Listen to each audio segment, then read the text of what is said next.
Hello, I'm Evelyn and welcome to the Kids Size Sock'em Bop'em tutorial. Just to be clear, this is not a how-to crochet tutorial. I'm not really going to be teaching you stitches, so when I say single crochet, an increase or decrease, you should already have some background knowledge on what those are. In case you want the written pattern, the link to that is down below. Thank you so much for supporting me. Let's get started. These are all of the supplies that you'll need for a child-size Sock'em Bop'em.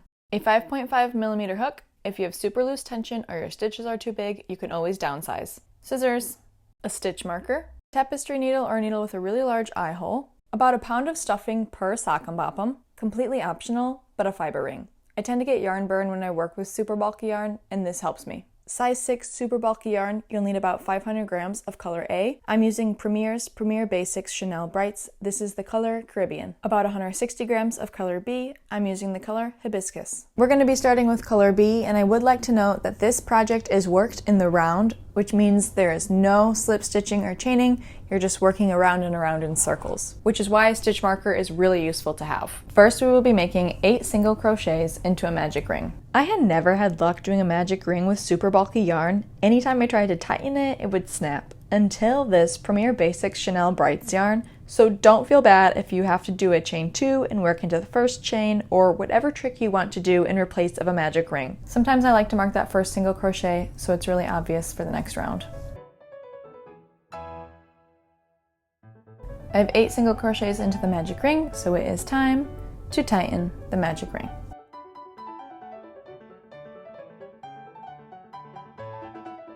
You can see there's no gap in the center there. For round 2, you'll be increasing in every stitch, which means you'll have 16 stitches at the end of the round. After doing that first single crochet, don't forget to put your stitch marker into the stitch. That brings me to the end of round 2. For round 3, I will be doing a single crochet and then an increase. So I will do 1 single crochet into the next stitch, and then I will put my stitch marker there. And into the next stitch I will increase, or I will put 2 single crochets. And at the end of this round, you should have 24 stitches total. So at the end of round 3, you have 24 stitches, and it measures 2.5 inches across. It's now time to start working it down into a tube. In order to do that, we're going to work into the front loop only. So normally this is the next stitch I would work into, and I'm only working into that front loop. The back loop we're going to leave open back here. This is going to help the work naturally turn down into that tube. So for round 4, work 24 single crochets into the front loops only. You could count 24, or you can just put your stitch marker in. You can see working that front loop only naturally made a little lip in your work. For rounds 5 through 12, you're just going to single crochet all the way around. So that's 8 rounds total, and at the end of those 8 rounds, you should still have 24 stitches.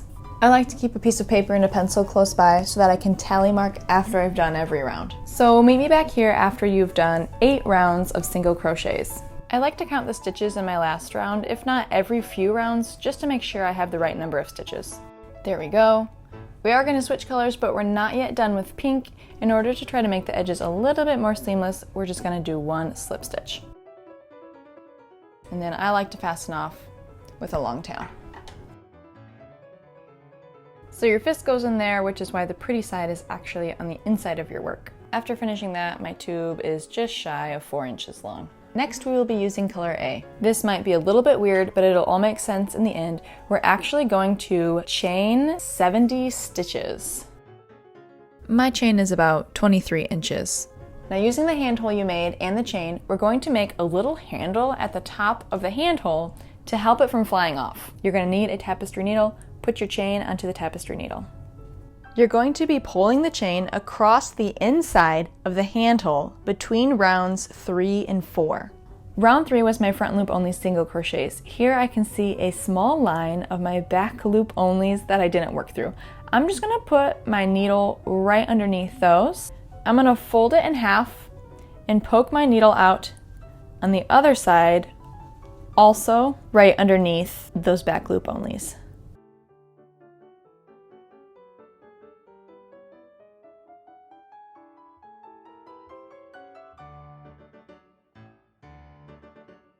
Then I'm going to open it back up If the top is flat on the inside, the chain should be flush against the top or really close. I'm going to try to make my chain centered on my handhole.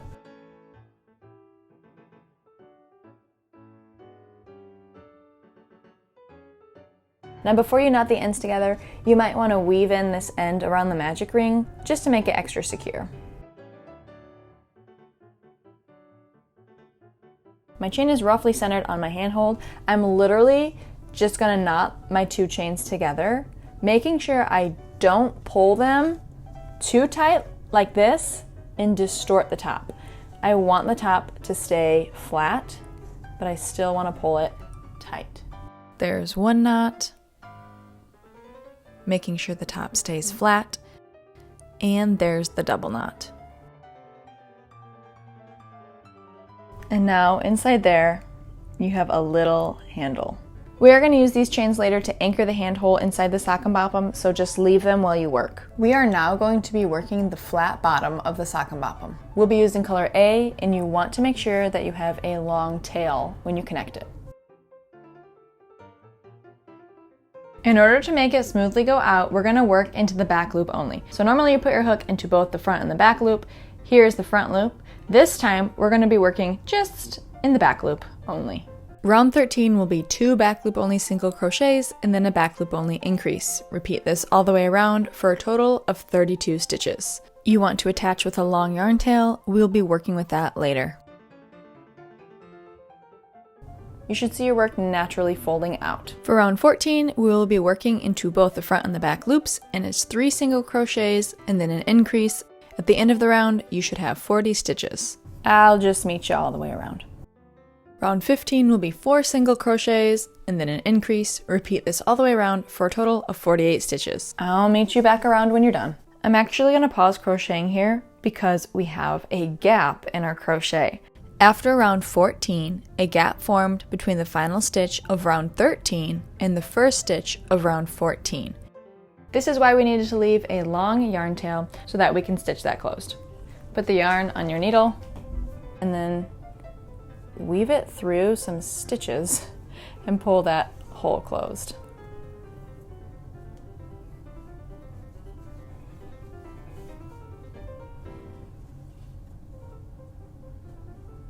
Now I can't poke my finger out that hole.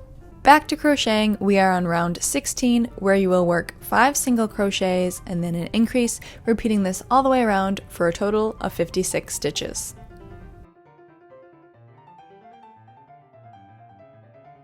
Round 17 will be 6 single crochets and then an increase, repeat that all the way around for a total of 64 stitches. If you're like me, I am not counting every single stitch every round, and as long as I end with an increase, I know I am probably on the right stitch count. Round 18 will be 7 single crochets and then an increase. Repeat that all the way around for a total of 72 stitches. Round 19 will be 8 single crochets and then an increase. Repeat that all the way around for a total of 80 stitches. Round 20 will be our last round of increases, and it's 9 single crochets and then an increase. Repeat that all the way around for a total of 88 stitches. Remember, do not fasten off. Repeat that all the way around, and then I'll see you back here. I just finished round 20. It's about 8.5 inches across, which might seem small, but after we work up the sides and stuff it won't be too small. We're moving on to part 3, which is building up the sides. Continuing with color A, we're going on to round 21. Back loop only single crochet all the way around. At the end of the round, you should still have 88 stitches. Once you do that, it'll naturally start curling upwards to begin the side. I'll meet you back here once you've done back loop only single crochets all the way around. So for the next 16 rounds, you are just single crocheting all the way around. No increasing, no decreasing. You should have 88 stitches every single round. Okay, I will see you back here after you've worked up the sides 16 rounds. I'm finishing up round 37, or the 16th round of single crochets. Don't fasten off just yet. Do a slip stitch to slightly even out the edges. From the top down to the back loop only round, it is just under 6 inches, about 5 3/4. Your Sock'em Bop'em does not need to be these exact measurements. I just like to give the measurements so that you can know you're close and on the right track. We're going to be using color B again, attached with a long tail end. After round 39, a gap will form between the final stitch of round 38 and the first stitch of round 39. Use the tail end to close the gap. For round 38, we will be working into the back loops only. It's 9 back loop only single crochets and then a back loop only decrease. At the end of this round, you should have 80 stitches. Now you're going to do a decrease. You can do whatever style of decrease you like. I'm just going to put my hook into the back loop only, yarn over, pull up a loop, and then put my hook into the next back loop only, yarn over, pull up a loop, and then yarn over and pull through all 3 loops on my hook. You could do an invisible decrease. I don't think it matters much in this project. So continue doing 9 back loop only single crochets and then a decrease all the way around and meet me back at the start. Round 39 will be 8 single crochets and then a decrease. Repeat this all the way around for a total of 72 stitches. You will be working under both loops.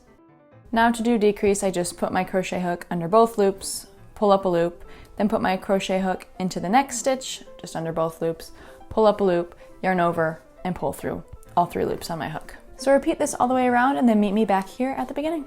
Just like last time we did a color change, a small gap forms. Attach the yarn into your needle, and then just pull it through some stitches to close that gap.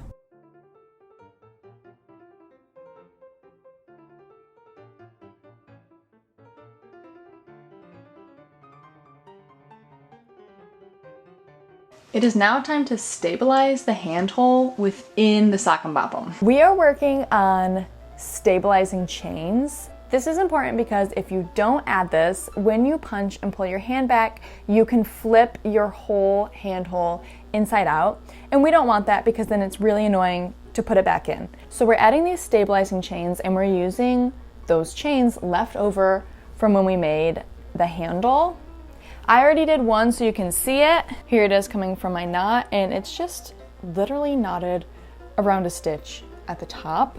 And then if I were to open it up all the way, it's pretty loose in there because when I stuff it, it's obviously gonna get a little bit bigger, and we don't want it to pull really hard and distort the shape of it. So I'm gonna show you on this one. Grab your tapestry needle and put your yarn end on it. I like pulling my yarn end all the way to the chain. For me, it just makes it easier to pull it through. So this chain is connected over here. I'm gonna try to do my other stabilizing chain directly across the Sock'em Bop'em, so probably around here. I'm gonna take my needle, I'm gonna work at the very last row of color A. I'm putting my needle down in between 2 stitches and then back up. I'll show you closer. So here it is. I went down in between those 2 stitches and then back up like that. Now just pull your needle so the chain comes through like this. Okay, now it's connected. We want to make sure it is a good amount of slack. Stretch your Sock'em Bop'em and pretend it's stuffed and make sure it's not pulling too tight. So let me pull mine too tight and show you what that might look like. So here I have it. When I stuff it, it's gonna come out a little bit. I can see, oh, I'm getting a dip right there, so it's probably a little bit too tight. And this doesn't have to be perfect.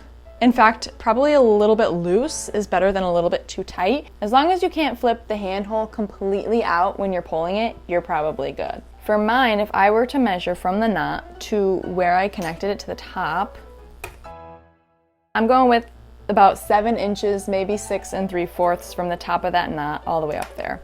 So that should be a good amount of slack where I can stuff it, it can increase in size, but it's still gonna keep my handhole from popping completely out. Now we're not done, obviously we need to knot this in place, so I'm literally just doing a double knot. Pull it once, knot it again. That's it, pop your ends in there, and now it's stabilized. I think these should be good enough, but if you're worried about your kids going absolutely crazy with these, let me show you how to do 2 more stabilizing chains. I'm gonna go back to color A. I'm gonna try to squish this down so you can see what I'm doing in here. Here I've done one side so you can see what it looks like attached from the edge of the fisthole to the top side of the bop'em. I'm just gonna turn it so we can attach one to the other side. You're going to make a slip knot and put it on your hook.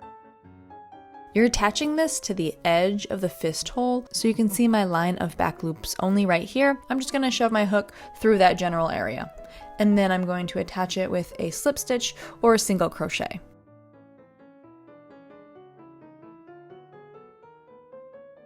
Next, I'm just going to chain up.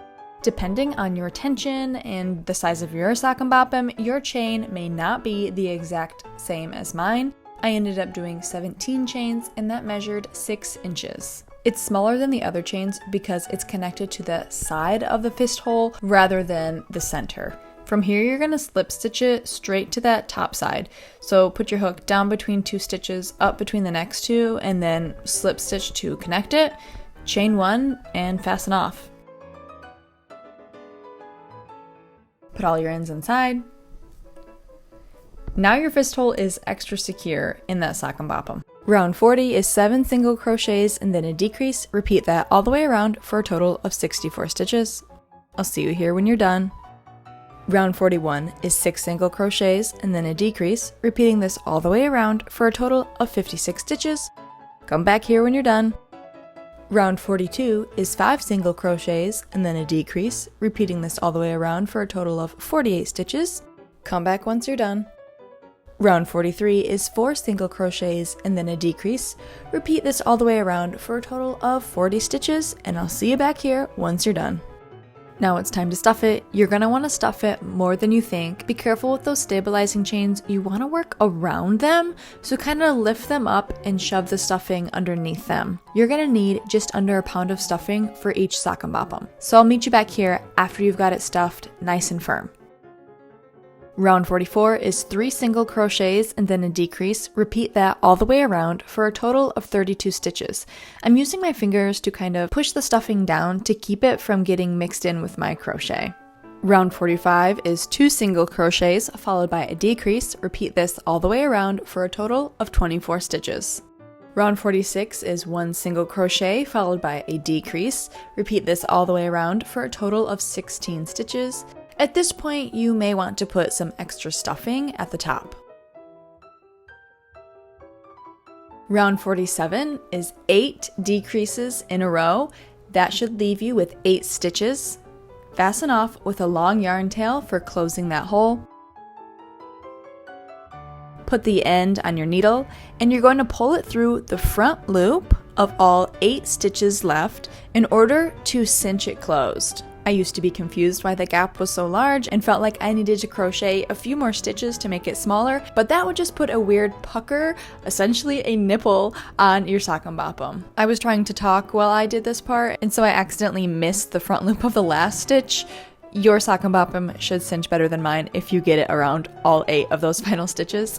After this, you're just going to want to put a few knots, but be wary of putting too many because you don't want to make any hard bumps in the Sock'em Bop'em that would hurt when you punch somebody. If you have a few gaps where you can see the stuffing, use that yarn end to close those gaps. If you can see your stuffing in between every single stitch, that means that you actually need to downsize a hook because your tension isn't tight enough to have the stitches closed. There's nothing wrong with that, it just means you need to use a smaller hook size so that you can't see the stuffing through your work. That's for any amigurumi project that you make, you should not see the stuffing through the stitches. Once you're satisfied with how you've weaved in your yarn end, cut it off, tuck it inside, and your Sock'em Bop'em is done. There you have it, the kid size Sock'em Bop'em. Go make your other pair and have a blast. Later, hookers.